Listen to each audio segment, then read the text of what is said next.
that I hit. So there's a lot of talk about mindset in the Facebook group this past week or a couple of weeks. So I just wanted to touch on that really quick. When I hear mindset and that you're struggling with it, I'm assuming that you mean feeling like you are strong enough of a photographer to charge enough to make money. So what I'm hearing is that you're struggling with pricing yourself right and feeling confident in your work. Here's the deal. You're always going to be able to find a photographer who you think is better than you, or a reason to put off raising your prices. Change is messy and it's uncomfortable, but we just have to move forward with it. And there's no right or wrong way to build your photography business. The best way to do it is from within you. When we start mimicking other people's structure, it doesn't always work as well. I think that mimicking a structure is good at the beginning to get ideas, like looking at successful photographers in the area that you want to focus on, of course, is the way to start. Like, why reinvent the wheel? But you also shouldn't be afraid to do what works for you. A good example of this is my newborn photography. I have it set up really weird, very different than most people. I have lifestyle newborn photos, which most newborn photographers offer unless they're doing primarily studio photos. And then I have it set up a different package that is like posed photos, similar to what you'd see in studio photos, but I have like a traveling setup that I do in people's homes. And this package is set up so that it's not just pose photos, it's lifestyle / posed photos. And for a while I had it so that you could get either lifestyle or just posed or lifestyle and posed. But I was finding when I was going to the posed sessions, I was still ending up doing lifestyle photos because the baby was needing to fall asleep and the mom was holding the baby to get them asleep. And so I was taking pictures because I was basically just standing there for 45 minutes as we got the baby where we needed it to. And so I found like I was doing the work anyway. And so I do have requests from people that just want pose photos, and I just don't do it because I know that just doesn't work for me. And it's weird, but that's just how I do it. So don't be afraid to follow your gut when you're doing things. Like, look to other photographers for inspiration, absolutely, but also set things up in a way that works for you. I do think when you're starting out, simpler is better, and then you can adjust as needed. But the one thing that I think that all businesses have in common, no matter what kind of photographer you are, no matter how you set up your business, is the solid foundation of any business is having good clients, and lots of them. A great photography experience for both your clients and for you begins with the marketing. It begins with pairing the right photographer with the right clients. And so the whole concept of my course is based on the foundation of Google Ads and bringing you ideal clients that work for you in your business and how you have your business set up. So I made this chart so that you can see, like, everything in the course material is based off of Google Ads. Google Ads are unlike any other type of marketing. They are so targeted and so specific, and they work so well. And what I like about them is that by the time somebody fills out my contact form, I'm having to do very little selling. There might be a few questions they ask for clarification, but I would say 80% of the people that I book quickly. So it just saves me time. So I can't overemphasize enough that I am most valuable to you as your coach with this section, the Google Ads. Now, that's not to say that all of this that comes out from the side isn't important. And I have structured it so that it's short and bite-sized and brings you clarity through action so that you can find like your voice and your magic and the right pricing that works for you through the calculator and also through print if you choose to do that, which I suggest you do because it's actually much easier than you would think. So also portfolio and website tips, SEO and marketing. Specifically in the SEO and marketing section, there's a video on how to leverage YouTube to rank well for the hard to rank for keywords. You guys, this is like a gold mine. If you don't watch any of the other videos, watch that one in the SEO and marketing. But trust me, you should watch all of them, especially like the SEO section. It's just laid out so perfectly, and you just need to have good SEO to work with your Google Ads. And then the client experience and just having all of your communication set up so that you're clear and concise when you are getting all these wonderful inquiries. So I created this graph, and you'll recognize this from the course. This is what your Google ad looks like. This is your campaign, and this is where your budget is. Within your campaign, you have different ads that bring in clients. So for each area of photography that you offer, you would have an ad. And the cool thing is, if you are like wanting to push in-person sales or something like that, then you can use keywords that bring those clients that want in-person sales or prints or things like that to you. It's this part through your keywords and your headlines and your images is so specific. And I don't know any other type of advertising that gets that specific and brings you the right people. And then you link your ad to, like, you have your landing page. For my branding ad, I have it linked to my branding portfolio page. For my family ad, it's linked to my family portfolio page. So they're landing on this page that is built to sell them through my photography examples and my portfolio and reviews. And it just tells about the photography experience they can expect with me. So it's just so simple, so clear, so concise. I can't emphasize it enough. So this is also in the course. If you've gone through this section, I just wanted to highlight it one more time. The reason that Google Ads is so powerful is because it's targeted reach. It's within a specific radius around where you're located. You are just targeting people that you can drive to, that are near you. It's intent-based advertising, meaning you're capturing people when they are looking for a photographer. Unlike like Facebook and Instagram, if you advertise on there, it's called interruptive advertising because you're interrupting their scroll, and they're not in the same frame of mind as when they're researching on Google to hire a photographer.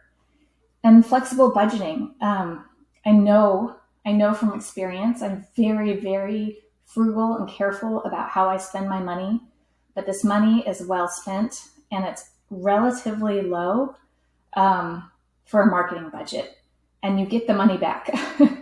I mean, it's just incredible. I just recently posted in our Facebook group about my slowest month, and even since then, I've booked 2 more shoots.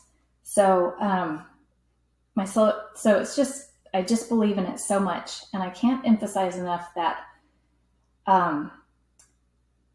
using me to help you get this dialed in will give you a strong foundation no matter what type of photography business you are trying to build.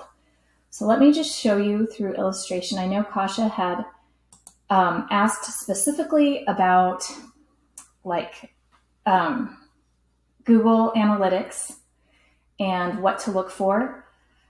So, okay, so you can either look at Google Analytics through the app on your phone, or you can look at it on the back end of your computer. So here we are on the back end of my computer, and okay, so I also have my app open. So I'm looking at my Google Analytics app, which you can't see, and I'm looking at my Google Analytics on my computer. So of course, they can't make it so easy for us, but basically all visitors means the number of people who have visited my site.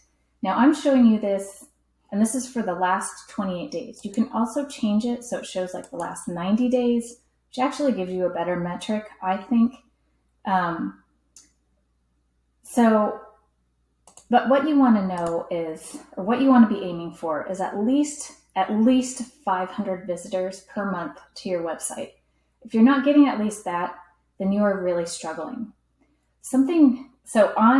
Just so you know, on your app, it doesn't say all visitors. It says active users. And on my app, it has the last month pulled up, not the last 28 days, which is a little bit different. So there's actually a few more days showing.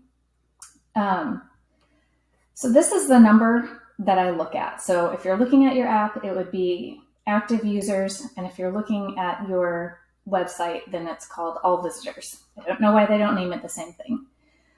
Okay, on your app, you can swipe left, and it will show you more information. Or you could scroll down, and it will show you a bar chart, which is the same as this pie chart. Now, something really interesting that I want to show you guys is you can see that right now my paid search, which is my Google ad, is bringing me the most traffic to my website. Now, this will be true through probably the next 6 months. And then my organic search, or my SEO, will be a close second. But in my busiest months, and you can see it if we look like the last 90 days, because the fall is by far my busiest months, it's like mid-September through mid-December. It's actually my organic search, or my SEO, is a little bit stronger than my paid search. And that's simply because there are more people searching for family photography during that time. So my SEO is just picking up more of that activity. But between having my SEO dialed in tightly and my paid search, that accounts for over 70% of the activity on my website. And those two combined together are just so powerful. So if you spend the time and go through my course, like one by one, I promise you will get all this dialed in, and you will create a business that's attracting the right clients for you. So it's just so powerful. So the things that I look at, and I have to admit, I don't look at them every week. I don't even look at them every month. I will say I probably look at my Google Analytics, because I'm on my website a lot and I'm just curious, so I'll look at it. But I don't really worry about it, because as long as I'm getting above 500 visitors each month, I know I'm golden. And I also don't have to look at it very much, because I'm getting so many inquiries. I'm not really worried. And even when there's lulls where I don't get as many inquiries, I know they're coming. And it's funny, they usually come in spurts, like the week between Christmas and New Year's. For some reason, I was getting a crazy amount of inquiries. I don't know what was going on the internet. I probably could have investigated if I wanted to, but I booked so many shoots for January during that week. But you can see, if you really want to investigate, this means the search terms that people are typing into Google, that Google is matching your website to. So when somebody searches Austin photo locations, my website comes up as an option for them to click on. And then this shows the top content over the last 28 days. So this means the landing pages that are landed on the most. And this is really interesting too, like session duration. People are spending a good amount of time on my website, which tells me good things. You don't want them jumping on and jumping off. It also is really, Google likes this too. So it's just really interesting to see all this. The other thing that we're going to look at a lot is your Google ad. Okay, so this is my Google ad, and I actually just have this bookmarked so that I can easily get to it. So this is different than Google Analytics. Google Analytics is everything. It's SEO, it's just like analyzing the traffic to your website. This is your Google ad, and it's just analyzing your ad. And that's where you can go to change things and tweak things, and it's totally overwhelming, 100%. And this is where you should use me because I've been doing this a long time. I've hired a coach. I understand everything I need to understand to make this successful for you. Now, other industries have to spend so much more money for some reason, like because of our target reach and the way we can create the ads within the campaign. You guys, this is just so awesome. I can't tell you enough. I can't emphasize enough. This was what changed everything for my business, because all of a sudden I start getting all these inquiries, and that alone changed my mindset. That alone let me know that I am a good photographer. And that alone helped me build the business that I wanted to build, because I was getting the right clients and I was able to slowly adjust things over the years, because I'm getting the right clients to build the right business. So the things you want to look for on your Google ad, and I do go over this in the Google ad optimization video. There's two things you want to watch for. Your click-through rate, which means how many times, the percentage of people that are clicking on your ad when they're searching. So a healthy click-through rate, and you can look this up, is anywhere from 3 to 4%. Anything over that, you're doing great. So this is a really good click-through rate. And there is a trick to getting a good click-through rate, and it is all about creating a negative keyword list. So Google will match people's search terms to your keywords, but sometimes it doesn't do a good job matching them. And a really good example might be if somebody was searching for one of my competitors in my area, they might match me with that, but I don't want to show up if somebody's searching for one of my competitors, because most probably they are specifically wanting to find that person. So I just wasted money showing up when they're really wanting that competitor. So I went through all my negative keyword lists and wrote all my competitors, and I show you how to do this. It's so powerful. And it's something we do together when we do your optimization call. The other thing that you want to pay attention to is your cost per click. That should be under $2.50. And what that means is, let's see, let's look at this. We'll look at family.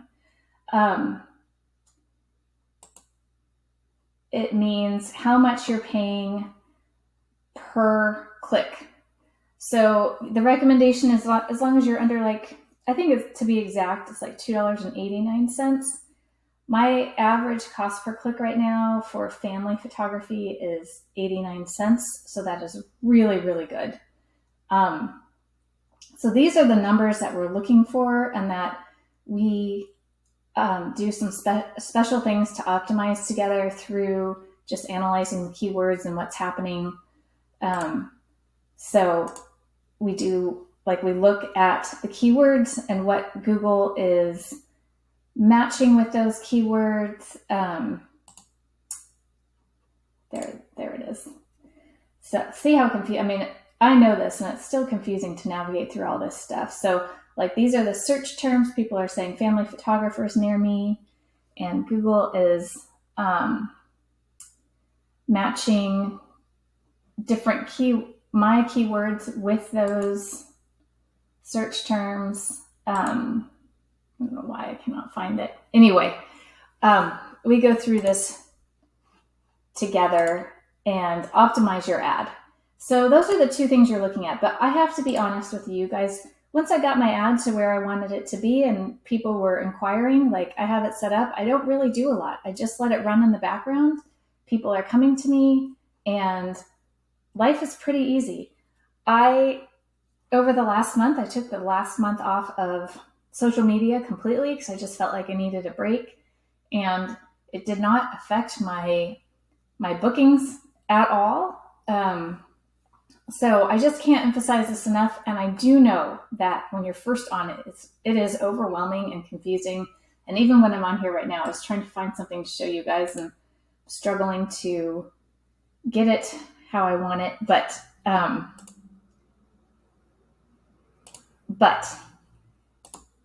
it actually, like, once I go through it with you, it's not that hard and it's so worth it.